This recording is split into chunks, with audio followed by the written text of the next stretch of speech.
Ma'am, presidente ako. Nagagastos ako sa gobyerno. Bakit ako magbubuhay sa mga putang inang yan? Kung yung pera na ipapakain ko dyan sa preso, ibigay ko na lang doon sa mga tao dyan sa walang bigas. So mas okay Walang pong trabaho. patayin sila kesa ipreso Wala akong sila. pakialam dyan sa kriminal, ma'am.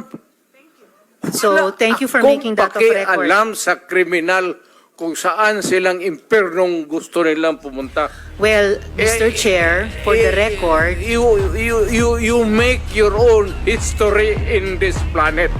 yes, Mr. Yun ang Chair. gusto nilang mangyari. Doon sila sa impyerno at doon tayo magkita. Well,